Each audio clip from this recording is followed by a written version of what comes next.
eleição. Pois bem, agora eu vou conversar com a minha fonte. Sim. E eu estou dizendo que é a minha fonte porque ele me autorizou a falar. Vou conversar com o pesquisador José Carlos Sauer, que já está conosco na linha para ler o cenário do Rio Grande do Sul. Foi ele que me antecipou esse movimento de votos de Eduardo Leite para Edgar Preto.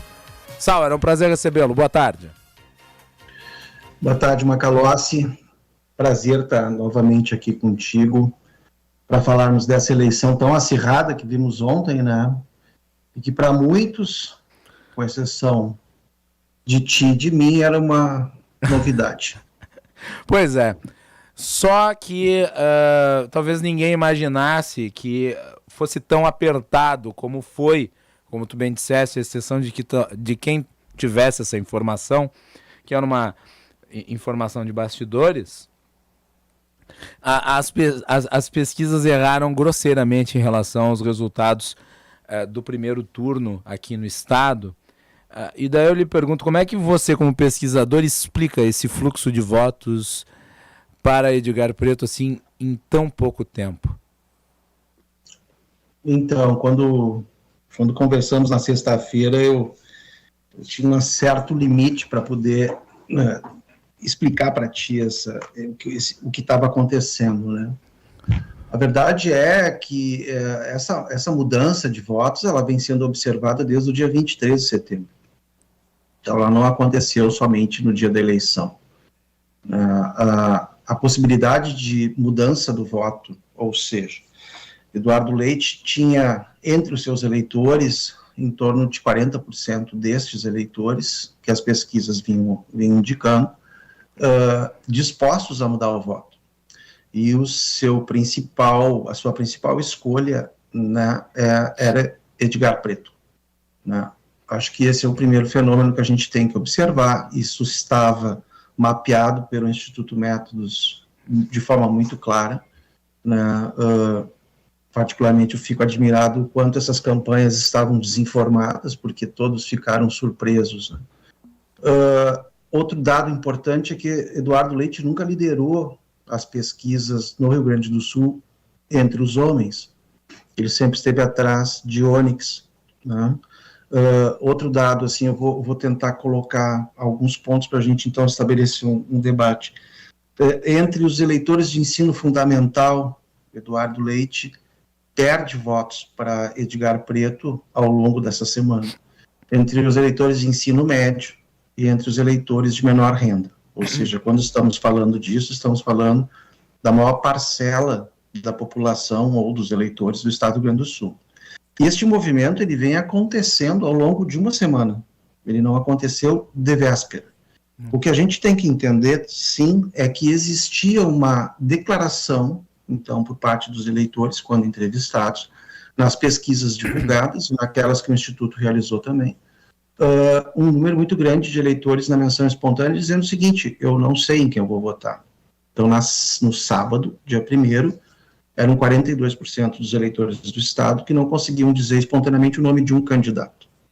E quando a gente olhava para a menção espontânea, que é aquela que não se apresenta ao entrevistado uma opção de escolha, Eduardo Leite estava empatado tanto com o Onyx quanto com o Preto. Os três estavam empatados. Olhando para esses cenários e de mão de uma série de dados que foram coletados, né, mais no âmbito do comportamento eleitoral, e não necessariamente da disputa, ficava muito claro a possibilidade de crescimento do Preto sobre os eleitores do Leite. Tanto que te coloquei na sexta-feira. 2 cenários: possibilidade de disputa entre o Onyx e Edgar Preto, a mais difícil, mas possível, ou uma possibilidade de disputa entre Leite e Preto. E, nesse sentido, o Onyx não cresceria. O Onyx cresce em cima do voto bolsonarista, ou seja, ele é guindado à primeira posição, né?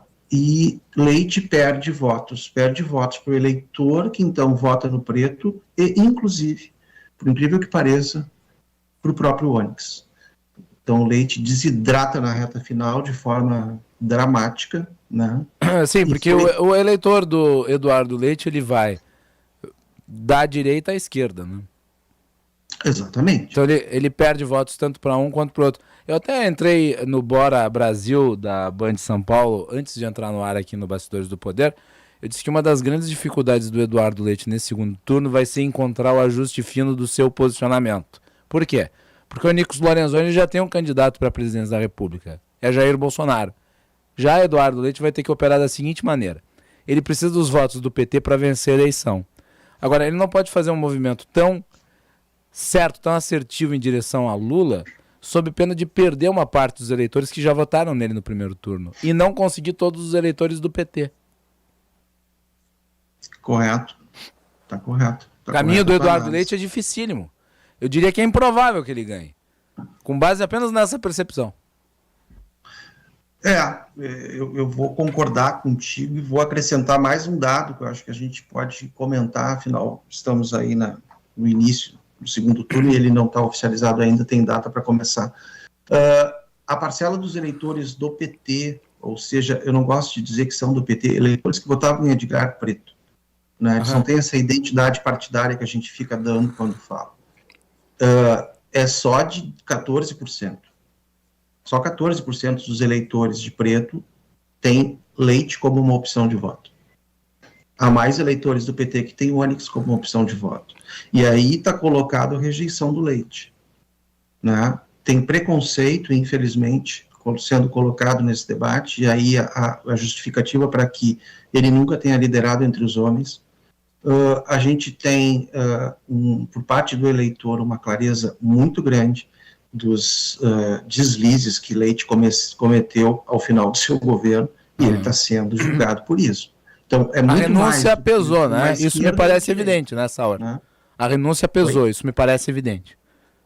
A renúncia pesou. Para mim são dois componentes que pesam contra o Eduardo Leite. Primeiro, a renúncia.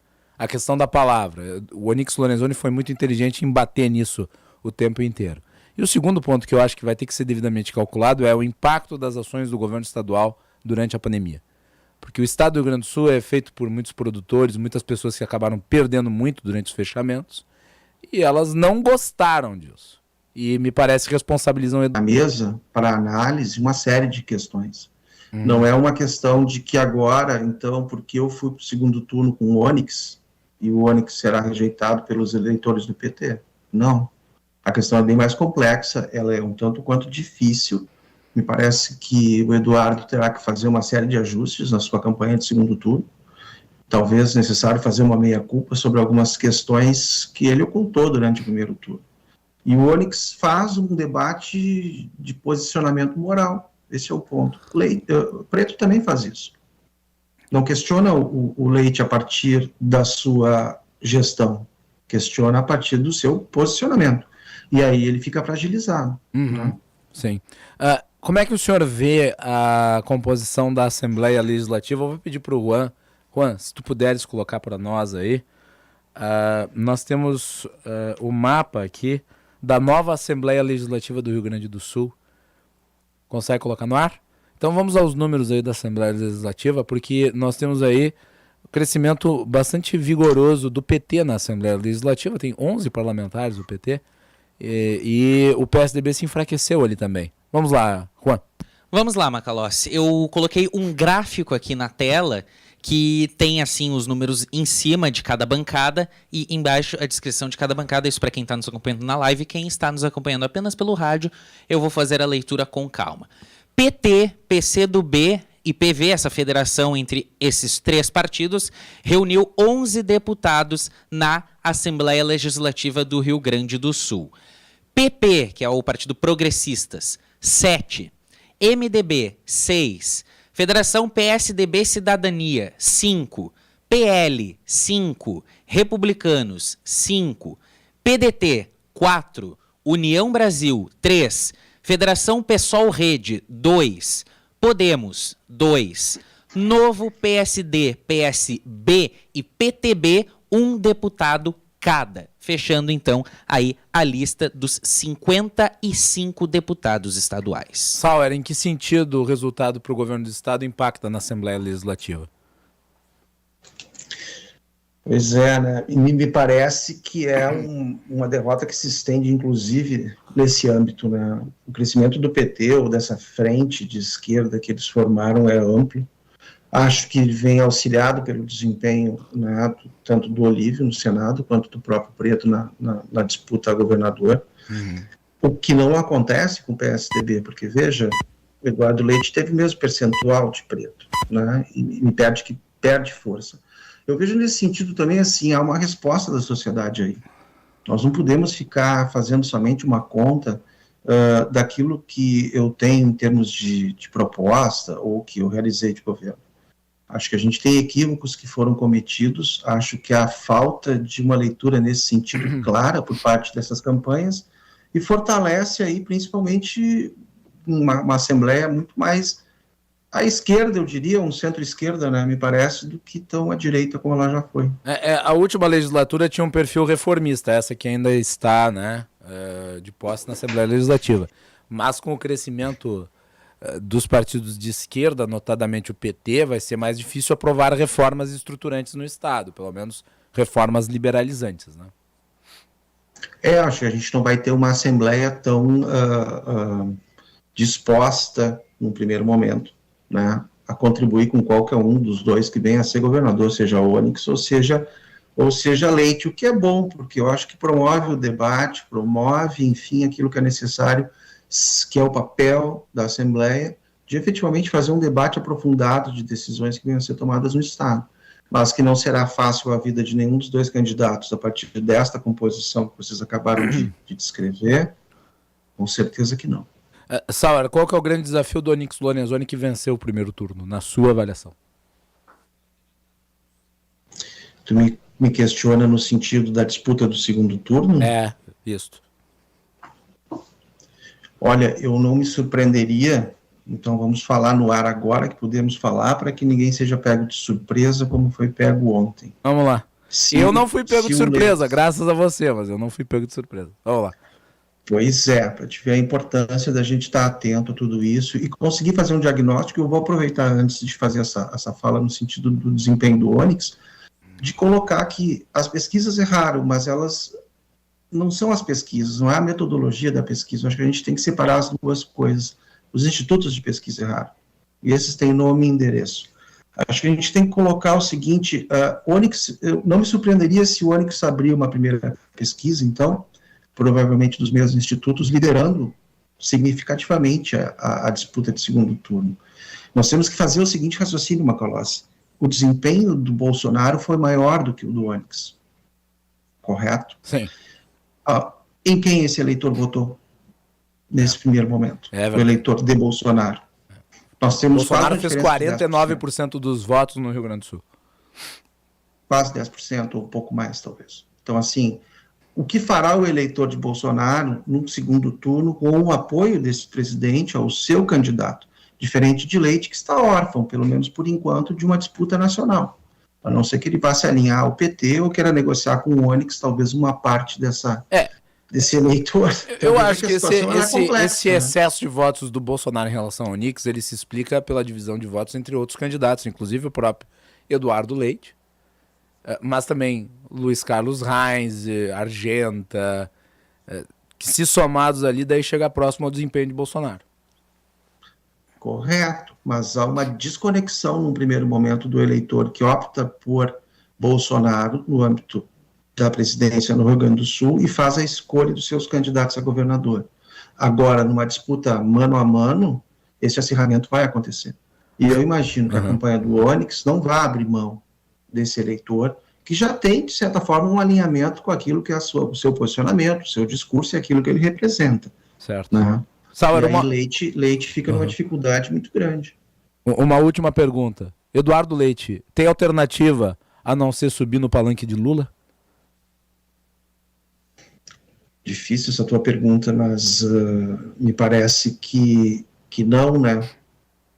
O Onyx daria alternativa para ele subir no palanque de Bolsonaro. Não me parece que seria inteligente da parte do Onyx. O quanto o Eduardo é capaz de fazer esse movimento, também tenho minhas dúvidas, né? Afinal de contas, ele apoiou Bolsonaro na eleição passada e o posicionamento dele não me parece ser aquele que caminha ou converge no que são os valores e a proposta do PT para o governo do Estado. Acho que aí terá muita negociação de bastidores, acho que Preto tem um papel fundamental a partir de agora, naquilo que será a composição desse segundo turno e com quem pretende se aliar. Né? Muito bem. José Carlos Sauer, muito obrigado pela participação aqui do Bastidores do Poder. Teremos muito o que falar até dia 30 de outubro. Com certeza, meu caro. Obrigado pela atenção, uma boa